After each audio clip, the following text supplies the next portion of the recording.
Singing over the bones. Wildlife and the wild woman are both endangered species. Over time, we have seen the feminine instinctive nature looted, driven back, and overbuilt. For long periods, it has been mismanaged like the wildlife in the wildlands. For several thousand years, as soon and as often as we turn our backs, it is relegated to the poorest land in the psyche. The spiritual lands of wild woman have, throughout history, been plundered or burnt, dens bulldozed, and natural cycles forced into unnatural rhythms to please others. It's not by accident that the pristine wilderness of our planet disappears as the understanding of our own inner wild natures fades. It is not so difficult to comprehend why old forests and old women are viewed as not very important resources. It is not such a mystery. It is not so coincidental that wolves and coyotes, bears and wildish women have similar reputations. They all share related instinctual archetypes, and as such, both are erroneously reputed to be ingracious, holy and innately dangerous, and ravenous. My life and work as a Jungian psychoanalyst, poet, and cantadora, keeper of the old stories, have taught me that women's flagging vitality can be restored by extensive psychic archaeological digs into the ruins of the female underworld. By these methods, we are able to recover the ways of the natural instinctive psyche, and through its personification in the wild woman archetype, we are able to discern the ways and means of woman's deepest nature. The modem woman is a blur of activity. She is pressured to be all things to all people. The old knowing is long overdue. The title of this book, Women Who Run with the Wolves, Myths and Stories of the Wild Woman Archetype, came from my study of wildlife biology, wolves in particular. The studies of the wolves, Canis lupus and Canis rufus, are like the history of women regarding both their spiritedness and their travails. Healthy wolves and healthy women share certain psychic characteristics, keen sensing, playful spirit, and a heightened capacity for devotion. Wolves and women are relational by nature, inquiring, possessed of great endurance and strength. They are deeply intuitive, intensely concerned with their young, their mates, and their pack. They are experienced in adapting to constantly changing circumstances. They are fiercely stalwart and very brave. Yet both have been hounded, harassed, and falsely imputed to be devouring and devious, overly aggressive, of less value than those who are their detractors. They have been the targets of those who would clean up the wilds, as well as the wildish environs of the psyche, extincting the instinctual and leaving no trace of it behind. The predation of wolves and women by those who misunderstand them is strikingly similar. So that is where the concept of the wild woman archetype first crystallized for me, in the study of wolves. I've studied other creatures as well, such as bear, elephant, and the soul birds, butterflies. The characteristics of each species give abundant metaphoric hints into what is knowable about the feminine instinctual psyche. The wild nature passed through my spirit twice, once by my birth to a passionate Mexican-Spanish bloodline, and later, through adoption by a family of fiery Hungarians. I was raised up near the Michigan state line, surrounded by woodlands, orchards, and farmland, and near the Great Lakes. There, thunder and lightning were my main nutrition.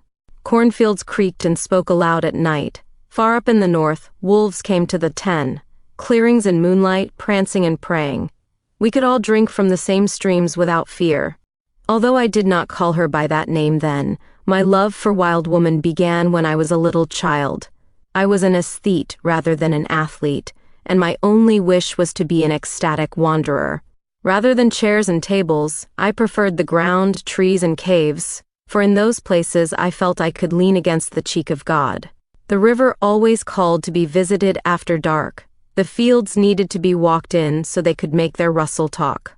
Fires needed to be built in the forest at night, and stories needed to be told outside the hearing of grown-ups.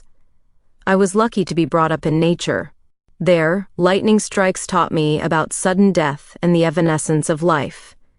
Mice litters showed that death was softened by new life. When I unearthed Indian beads fossils from the loam, I understood that humans have been here a long, long time. I learned about the sacred art of self-decoration with monarch butterflies perched atop my head, lightning bugs as my night jewelry, and emerald green frogs as bracelets. A wolf mother killed one of her mortally injured pups. This taught a hard compassion, and the necessity of allowing death to come to the dying. The fuzzy caterpillars which fell from their branches and crawled back up again taught single-mindedness. Their tickle walking on my arm taught how skin can come alive. Climbing to the tops of trees taught what sex would someday feel like. My own post-World War II generation grew up in a time when women were infantilized and treated as property. They were kept as fallow gardens, but thankfully there was always wild seed which arrived on the wind. Though what they wrote was unauthorized, women blazed away anyway. Though what they painted went unrecognized, it fed the soul anyway. Women had to beg for the instruments and the spaces needed for their arts, and if none were forthcoming, they made space in trees, caves, woods, and closets. Dancing was barely tolerated, if at all, so they danced in the forest where no one could see them, or in the basement, or on the way out to empty the trash. Self-decoration caused suspicion. Joyful body or dress increased the danger of being harmed or sexually assaulted. The very clothes on one's shoulders could not be called one's own. It was a time when parents who abused their children were simply called strict, when the spiritual lacerations of profoundly exploited women were referred to as nervous breakdowns, when girls and women who were tightly girdled, tightly reined, and tightly muzzled were called nice, and those other females who managed to slip the collar for a moment or two of life were branded bad. So like many women before and after me, I lived my life as a disguised creature. Like my kith and kin before me, I staggered in high heels, and I wore a dress and hat to church. But my fabulous tail often fell below my hemline, and my ears twitched until my hat pitched, at the very least, down over both my eyes, and sometimes clear across the room. I've not forgotten the song of those dark years, Hambra del Alma, the song of the starved soul, but neither have I forgotten the joyous canto hondo, the deep song, the words of which come back to us when we do the work of soulful reclamation.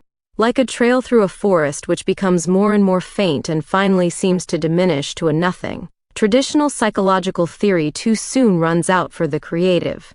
11. The gifted, the deep woman.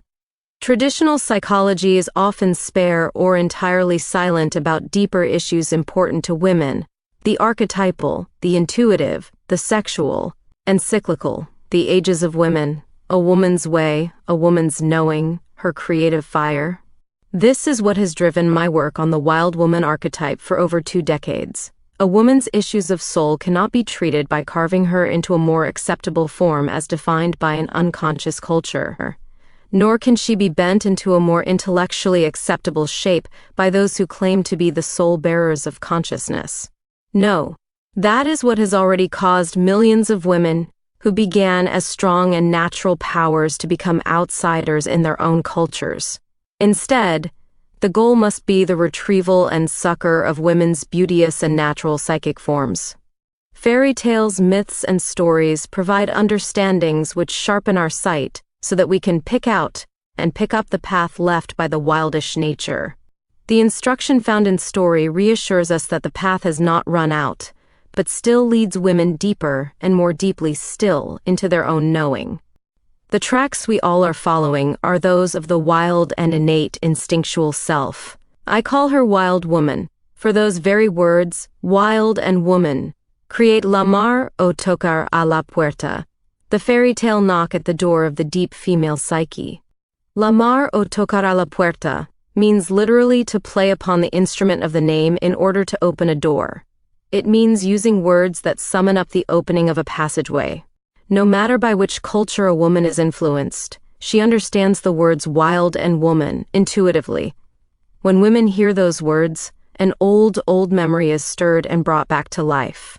The memory is of our absolute, undeniable, and irrevocable kinship with the wild feminine, a relationship which may have become ghostly from neglect, buried by over-domestication, outlawed by the surrounding culture, or no longer understood anymore.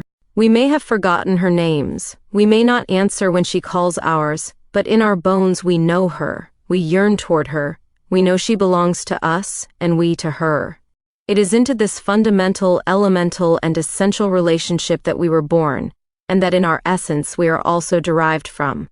The wild woman archetype sheathes the alpha matrilineal being. There are times when we experience her, even if only fleetingly, and it makes us mad with wanting to continue. For some women, this vitalizing a taste of the wild comes during pregnancy, during nursing their young, during the miracle of change in oneself as one raises a child, during attending to a love relationship as one would attend to a beloved garden. A sense of her also comes through the vision, through sights of great beauty. I have felt her when I see what we call in the woodlands a Jesus God sunset. I have felt her move in me from seeing the fishermen come up from the lake at dusk with lanterns lit, and also from seeing my newborn baby's toes all lined up like a row of sweet calm. We see her where we see her, which is everywhere. She comes to us through sound as well, through music which vibrates the sternum, excites the heart.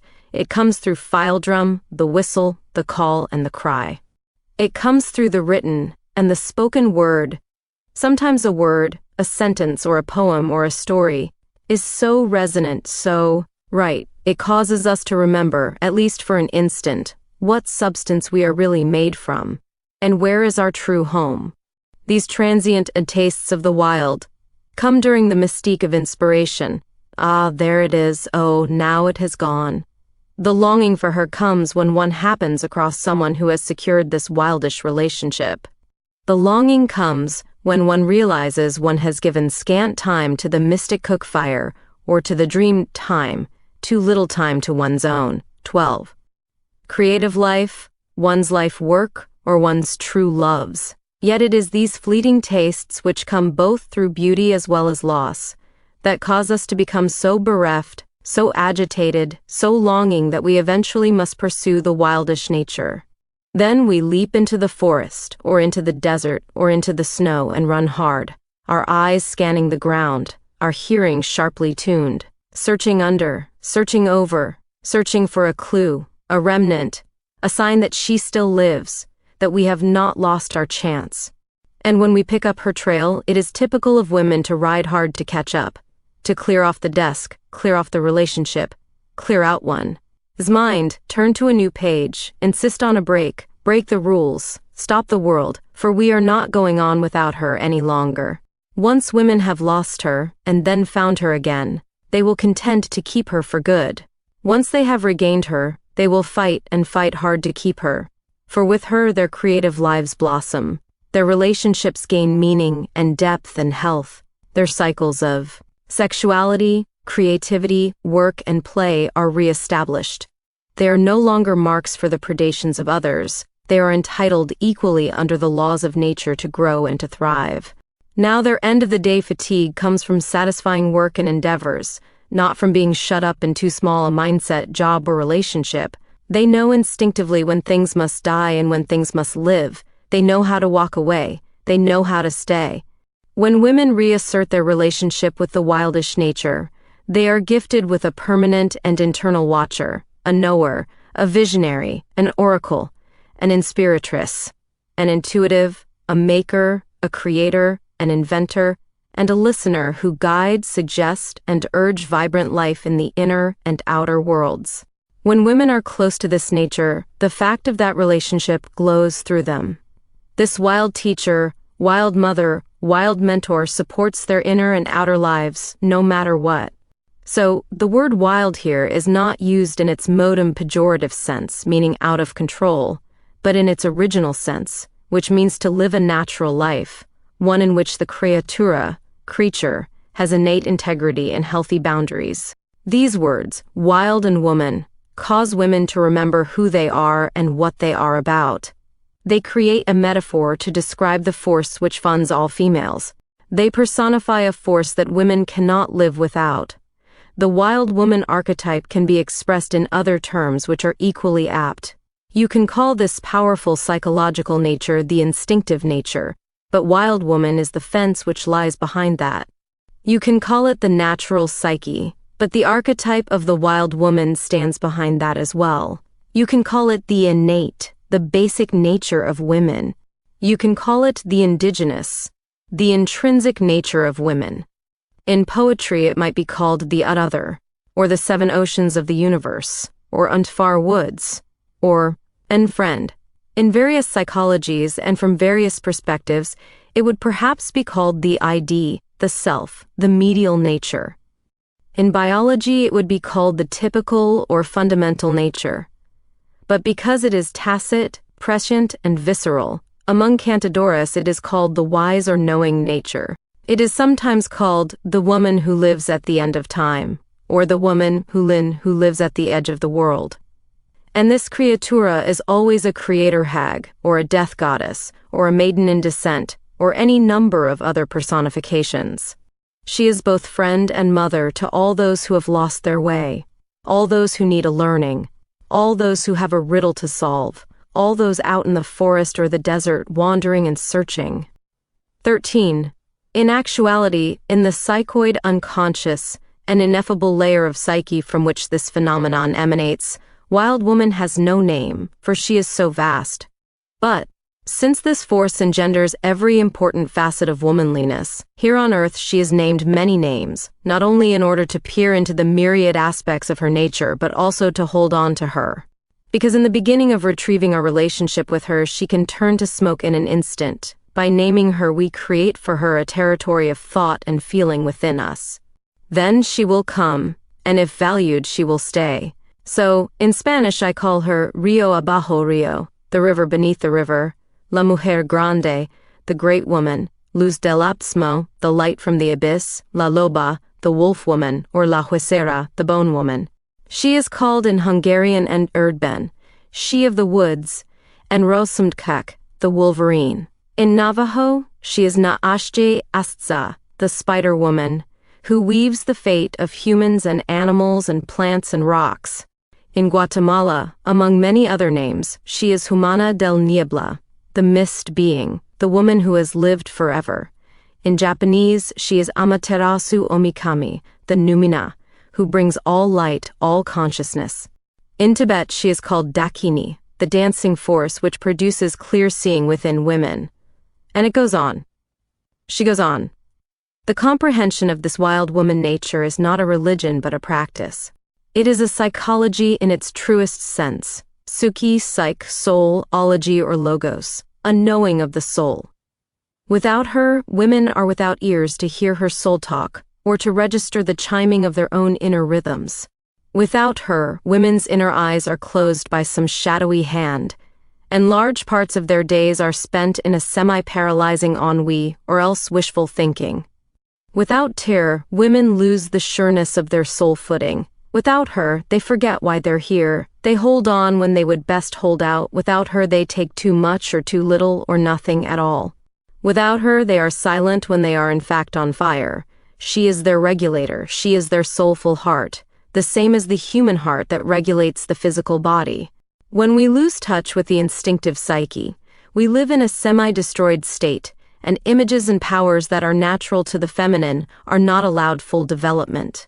When a woman is cut away from her basic source, she is sanitized, and her instincts and natural life cycles are lost, subsumed by the culture, or by the intellect or the ego, one's own or those belonging to others. Wild woman is the health of all women. Without her, women's psychology makes no sense. This wilder woman is the prototypical woman. No matter what culture, no matter what era, no matter what politic, she does not change. Her cycles change, her symbolic representations change, but in essence, she does not change. She is what she is, and she is whole. She canalizes through women. If they are suppressed, she struggles upward. If women are free, she is free. Fortunately, no matter how many times she is pushed down, she bounds up again.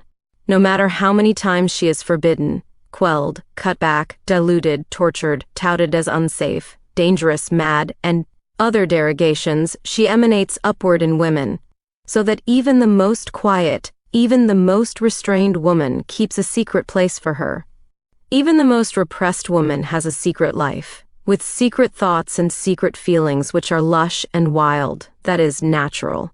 Even the most captured woman guards the place of the wildish self, for she knows intuitively that someday there will be a loophole, an aperture, a chance, and she will hightail it to escape.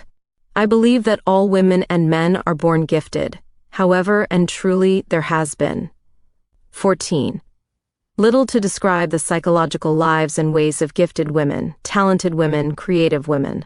There is, on the other hand, much writ about the weakness and foibles of humans in general and women in particular. But in the case of the wild woman archetype, in order to fathom her, apprehend her, utilize her offerings, we must be more interested in the thoughts, feelings, and endeavors which strengthen women, and adequately count the